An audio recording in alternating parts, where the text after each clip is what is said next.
Kraft presents The Great Gildersleeve. The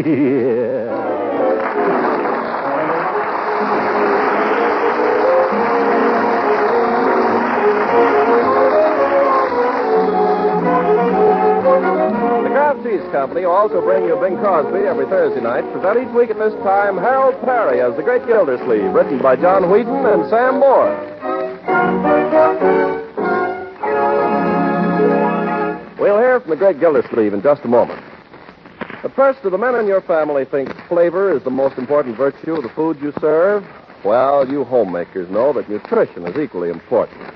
And that's why Parquet, the quality margarine made by Kraft, is so popular with so many American families. For Parquet margarine is a wonderful red ration stamp value in both flavor and nutrition. It requires just 5 red ration points a pound, and it has a delicate, appetizing flavor that really satisfies. As a spread for bread and a seasoning for hot cooked vegetables, I think you'll agree that Parquet flavor is just about tops. Cakes and cookies taste better when made with Parquet margarine, too, because it's a real flavor shortening, and you like it for pan frying because it doesn't spatter or stick to the pan. What's more, Parquet is highly nutritious. In fact, it's one of the best energy foods you can serve, and it's a reliable year-round source of vitamin A. So for flavor, for economy, and for good nutrition, ask your dealer for Parquet, Parkay, Parquet margarine made by Kraft.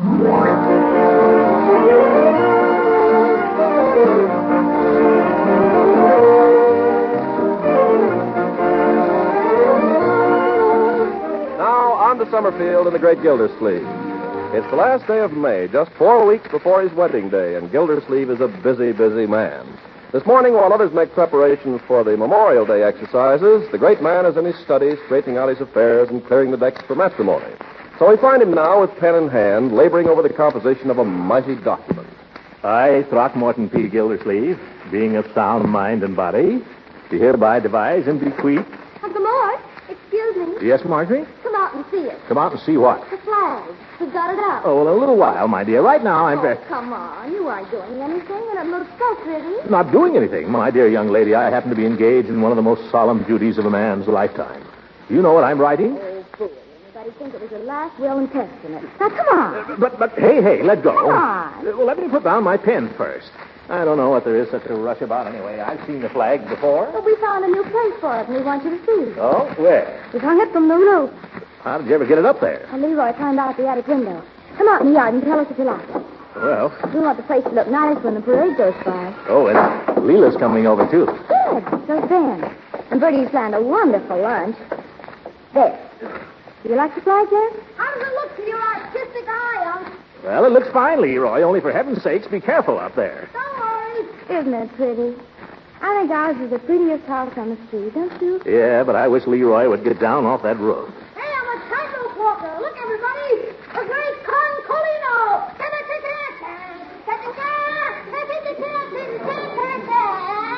Leroy! Leroy, get off of that railing. I can't look. Young man, you get in off that roof before I come up there after you. Are you kidding? Leroy, you heard me. I'll get him right now. Yeah, that's what I'm afraid of. Be careful now, my boy.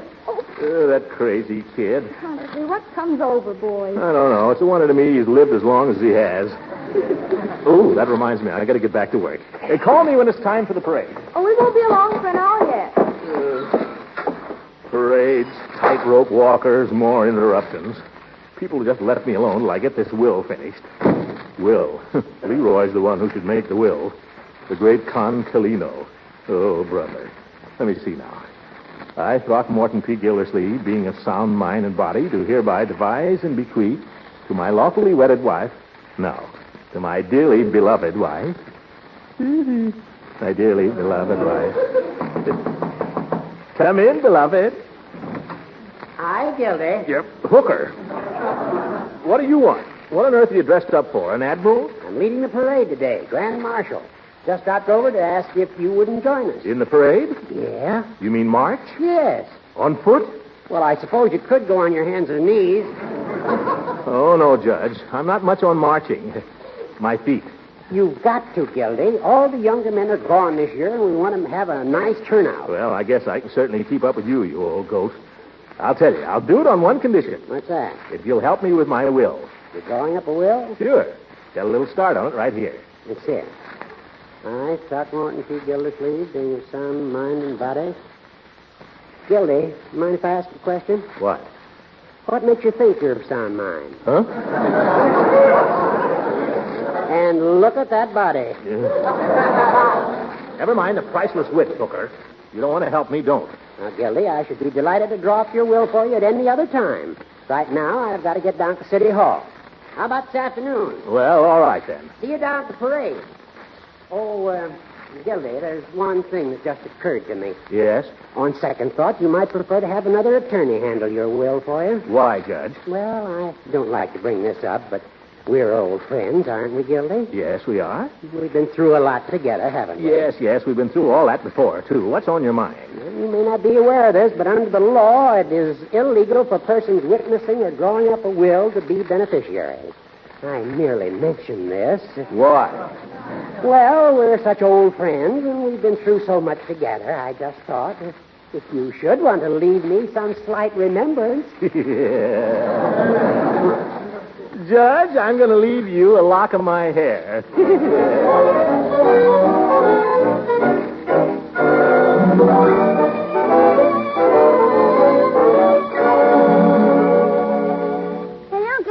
Time you were starting for the parade? Keep your shirt on, my boy. Parades never start on time. Isn't that right, Ben? I don't know, Mr. Gildersleeve. I thought we were just going to watch it go by the house here. Well, you are, but I'm going to march in it. Oh, I didn't know that. What war were you in? I was in World War I, Ben. Oh, sure. Did you get to France, Mr. Gildersleeve? I should say I did, my boy. Paris. I wonder if you'll get over there. I suppose I might. Yes. Well, if you do, I wonder if... Leroy, will you go help your sister for a minute? Help her what? She ain't doing anything. She's not doing anything. That's what I said. Never mind. Go away. Go upstairs and bring down that picture of me in my uniform so I can show Ben. Okay. And tell Marjorie to hurry down here. Ben will walk out of it. Yeah, fat chance. What was I saying, Ben? Something about France, I think. Oh, yes. If you should get to Paris, my boy, I want you to go to a certain number on a certain street and ask a certain party if she remembers Monsieur Gildersleeve. Beau Yank, she used to call me. Will you look her up, Ben? Sure, Mr. Gildersleeve, only I can't speak any French to speak of. Well, when I first met her, I couldn't either.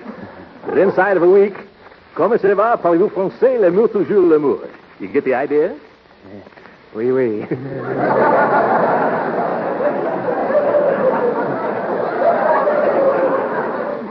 Oh, she was a lovely creature, Ben.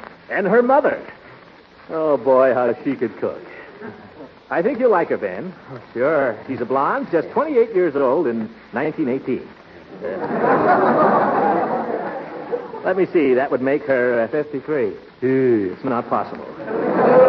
Oh, my goodness, how time flies. Here's the picture, Unc. The boy commando in person. I don't care to see it now, Leroy. 53. Poor Mimi. I can't believe it. Oh, gosh, Unc, what's the matter? Nothing. Go help Marjorie. For Pete's sake, aren't you through talking about Paris? Leroy, you're getting too fresh. Oh, that's Mrs. Ransom. We have a little signal. Martin. In here, Leela.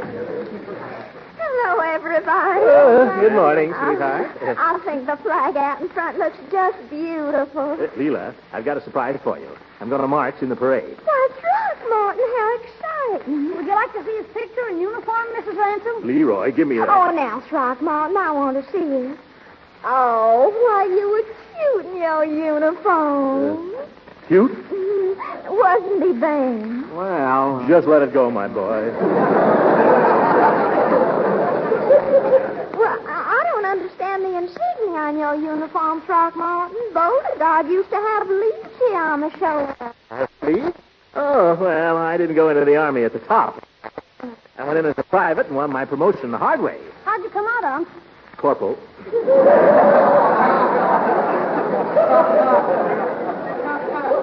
Well, I got to get started if I'm going to be in the parade. The boys are assembling behind the courthouse at 11. Goodbye, Leela. I'm off to the war. Oh, wait a minute, Throckmorton. What's the matter? You're not going to march in the parade in just that little old business suit, are you? What else? Well, your uniform, Shirley. Oh, I couldn't, Leela. Oh, but you'd look so distinguished. It would look out of date, Leela. The uniforms today are entirely different. Oh, Throckmorton, you never do anything I ask you. I do too, Leela. I just don't know where my uniform is. I know, Unc. It's up in the attic. Leroy. Oh, good for you, Leroy. Please, Throckmorton, for Leela. All right. Leroy, you come with me. Little sharp eyes.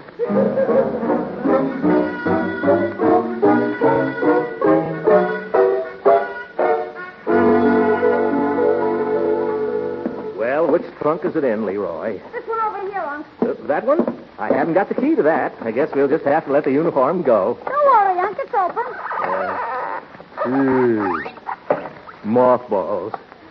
Come on, Leroy. Fish it out of there. I haven't got all day. Here's the pants. Gosh, they look a little small, Unc. Yeah, well, this stuff shrinks, you know. Yeah? Yeah. Besides, mothballs will shrink anything, Leroy. Well, I don't find any puttees in here. Maybe we just better let the pants go. Okay, here's the coat. Blouse, Leroy, blouse. Oh, blouse. Well, anyhow, it looks as if the mothballs cut that down, too. What did I tell you? Well, I think maybe I can get into it, though. Here, hold my coat. Okay. Probably be a little tight, but it'll sort of give a military effect. See? I got it on. Yeah. Yeah, but can you button it? Oh, of course. You ought to remember that when I was in France, I weighed several pounds less than I do today. Are you kidding?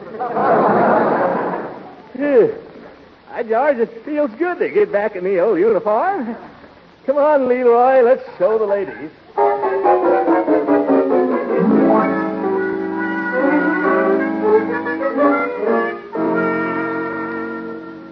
Well, folks, what do you think of it? Throckmorton, what in the world happened to the trousers? They were shut off. Leroy, quiet. No puttees, Leela. Can't wear them without puttees. Oh, well, the coat looks awfully military. I think you'll be the handsomest man in the whole parade. I honestly do. Oh, well, that's all I wanted to know, Leela. Well, I'm off. I kiss your hand, fair lady. Oh, don't bend over. Well, I'm glad I didn't try to wear the pants.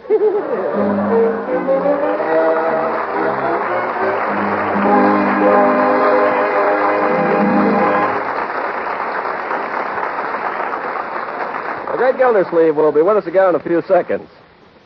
Meanwhile, instead of saying more about Parquet, the quality margarine made by Kraft, I'd like to say right here and now, hats off to the man who sells Parquet, your neighborhood grocer.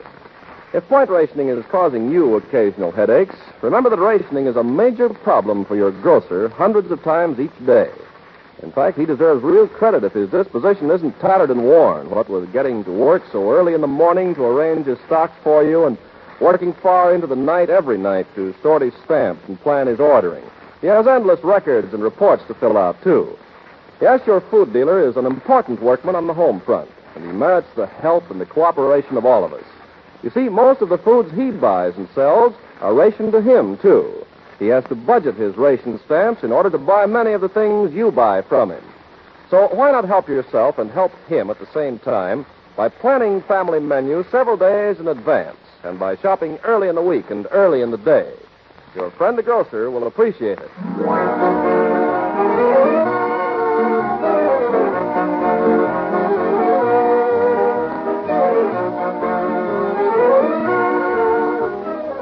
Now let's get back to the Great Gildersleeve. Clad in the conservative business suit, he's marched valiantly in the hot sun, and now he's arriving at his home to claim the soldier's reward. In this case, a share of the delicious lunch which Bertie's promised.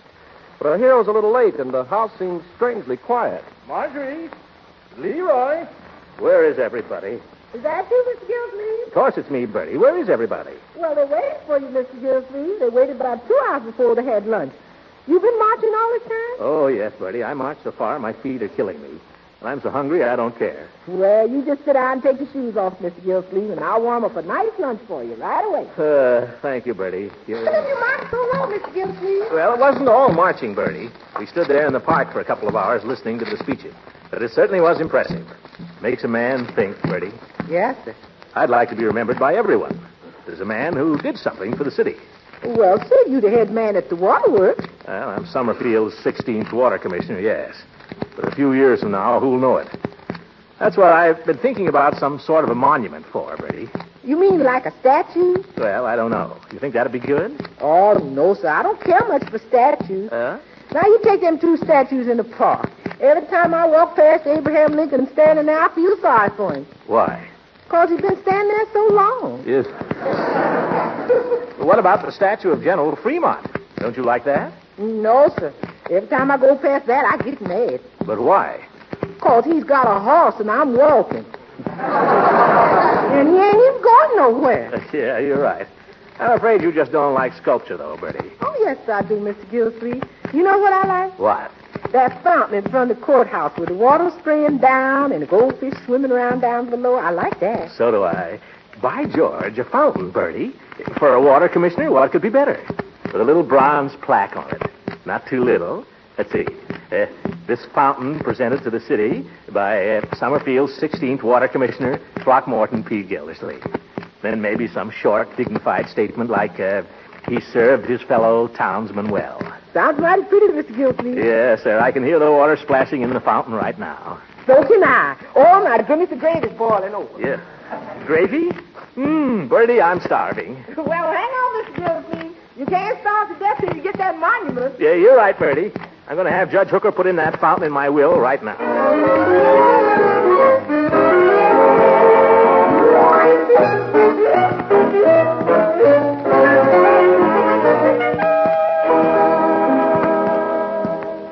Throckmorton, let me ask you something.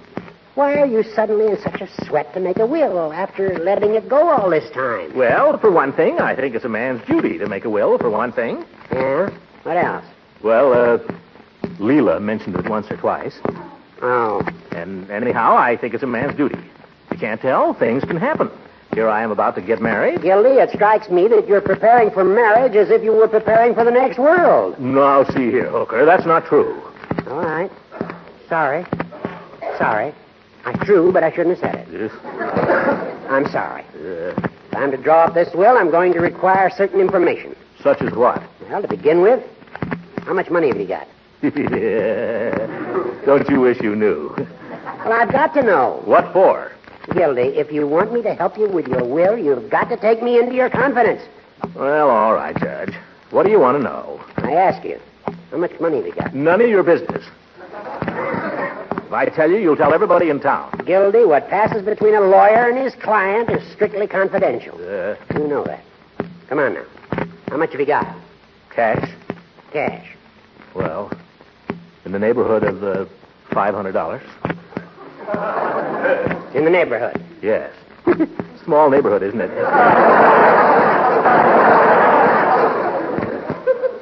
It's all right, Gildy. We're neighbors. Oh, you too? I'd be lucky if I could put my hands on $300 right now. Well, to be perfectly frank with you, Judge, I've got just $275. And that's not counting the bills that'll be pouring in tomorrow. Isn't it terrible? Terrible, the way things are. A man's lucky if he can stay out of jail. Now, let's see. You insured me. Now, what about the rest? What about Leela? Of course, she has her own money. Yes. I'll tell you what I thought, Horace. I thought it'd be nice to endow a small memorial. Memorial? Yeah, a fountain, perhaps. A memorial fountain. Memorial to what? Well, to the two of us. Me being water commissioner, I think a fountain would be kind of appropriate, don't you? You know, with water coming out. Throckmorton, may I ask what you propose to endow this fountain with? Well, with my residuary estate. With the $275. Don't you think you could buy a fountain for that? Wouldn't be any Niagara. I think you'd be lucky to get a bird bath. Oh. You do, huh? Well, you know, Judge, you may think you're joking, but a bird bath isn't such a bad idea. Oh, now, Gildy. I mean it. I've always been fond of birds. Birds like me, too. They come right up to me sometimes. And Leela's crazy about birds. She's got a little bitty wren that's building a nest in her front porch right now. Every morning she goes out and peeks at it.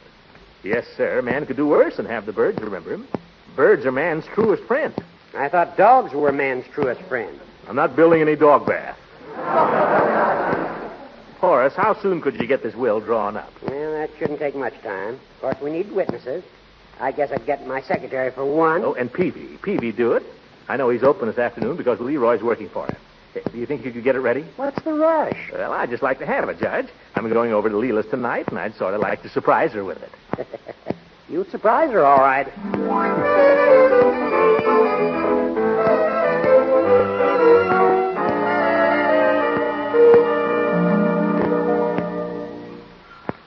Hi, Unc. Hi, Judge. Hello, Leroy. How's the drug business? Pretty quiet. The chief is out in the prescription room, and you know what that means. What? Leroy, that's no way to talk about Mr. Peavy.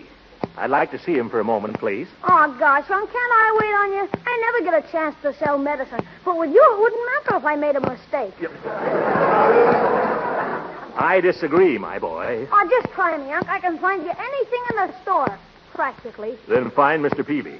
Honest, Unc, the chief doesn't like it if I bother him about something I can handle myself. Leroy, What? wake up the chief.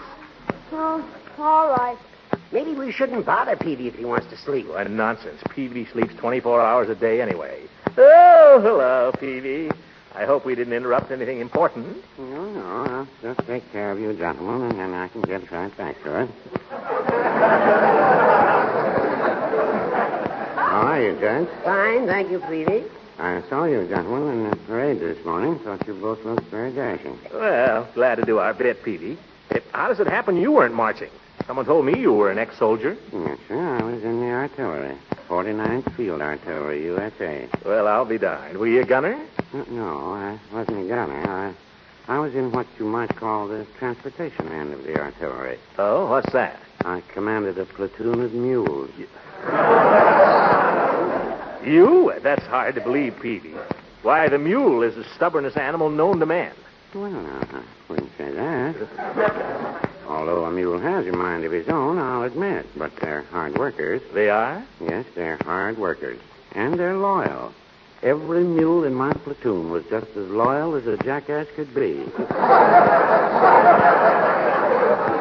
Gildersleeve, can't we get down to business here? I haven't time to listen to Peavy's military experiences. I'm sorry, Judge. I'm just running on. What can I do for you? Well, you won't make a penny on it, Peavy. We just want you to witness Mr. Gildersleeve's will, if you don't mind. Glad to, Judge. Glad to be of service. Oh, Leroy, Yes, Chief? this is the type of service I was telling you about yesterday. Institutional type. Oh, yeah.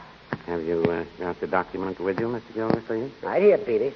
Get away, Leroy. This is none of your business. Unc, did you leave me anything? You've been amply provided for. Sign right here, Peavy. Unc, will you leave me your pistol that's in your bureau drawer? No. Oh, please, Unc. Now, Leroy, remember lesson 1. The customer is always right. Oh, sorry, Chief. I forgot. All right. Now, here, Judge. That's it. Richard Peavy. Here you are, Mr. Gildersleeve, and I hope your will gives you the same lasting satisfaction as mine has given me. Well, I hope so, too. I executed my will in 1913, naming my wife as sole beneficiary, and I've never wanted to change a syllable of it. Neither has Mrs. Peavy. Well, I can imagine. Well, much obliged, Peavy. We got to be running along now. No, I'm going to close up here myself in a minute. Leroy, you want to go along now with your uncle? Are you sure you can spare me? I think so. All right, I'll see you tomorrow. Good night, Chief. Good night, little beaver.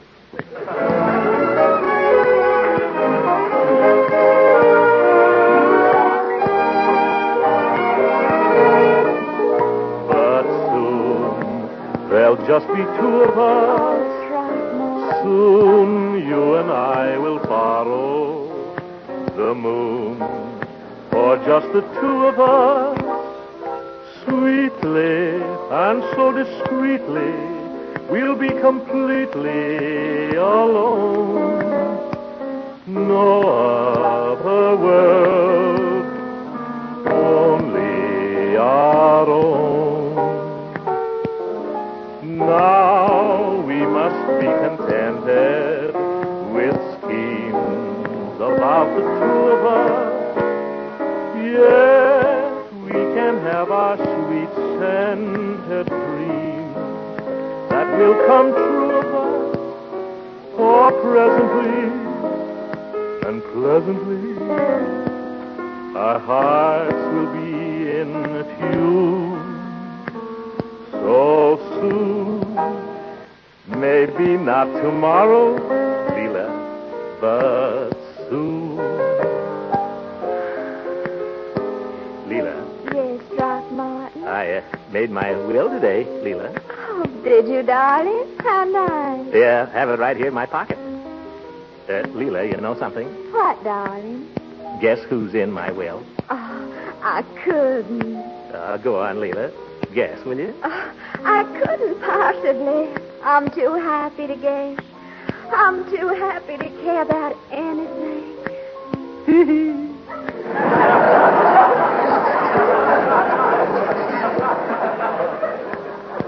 Well, then I'll tell you, darling. Yes, you tell me. You know that little bird that has a nest in your porch?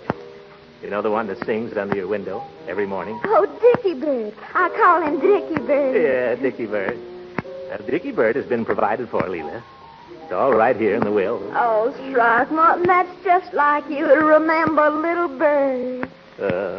See? It's all written out right here. Oh, darling, you have to explain it to me. I don't understand about wills and complicated things like that. Oh, well, sweetheart, in memory of both of us, I'm leaving money for a municipal bird bath. Oh, really, Throckmorton? You're the most thoughtful man.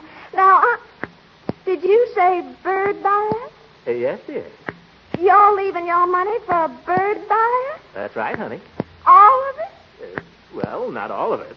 All that's left after taking care of the children. You mean to stand there and tell me you've made a bird your residuary legatee? Leela, I thought you didn't know anything about wills. Well, I wasn't married to a lawyer 7 years for nothing. But, sweetheart, I thought you liked birds. I do, Throckmorton, but you're nothing but a cuckoo.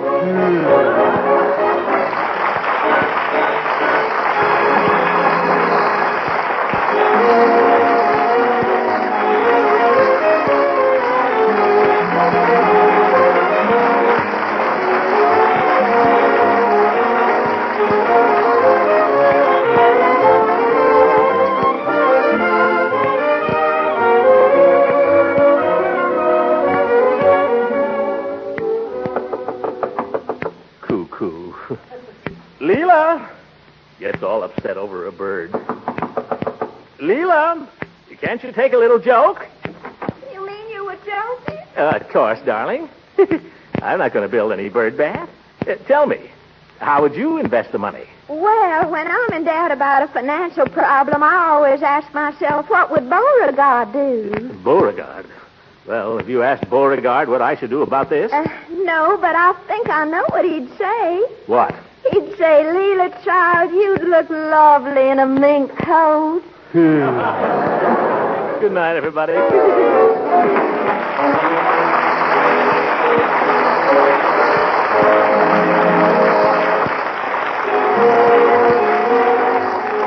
Music heard on this program was under the direction of Claude Sweeten. This is Ken Carpenter speaking for the Kraft Cheese Company and inviting you to listen in again next Sunday for the further adventures of the Great Gildersleeve. You women are looking for extender recipes these days and all kinds of ways to make the less plentiful foods go further. Well, do you know about the product called Kraft Dinner? All by itself, a package of Kraft Dinner gives you a swell macaroni and cheese main dish fast. Enough macaroni and cheese for 4 people. And for it, you put out just one single red ration point. Now, if you have a little meat or some leftover chicken or seafood, you can extend it by adding it to the Kraft Dinner macaroni and cheese. Or you can mold the hot Kraft Dinner into a ring and in the center serve your small amount of meat or what have you, creamed. Each package of Kraft Dinner holds a quick cooking macaroni and some Kraft grated to put cheese flavor through and through the fluffy macaroni in a jiffy. Get some soon so that you can cook a macaroni and cheese dish in 7 minutes or use it as an extender of less plentiful food. Remember, it's Kraft Dinner. This program has reached you from Hollywood. This is the National Broadcasting Company.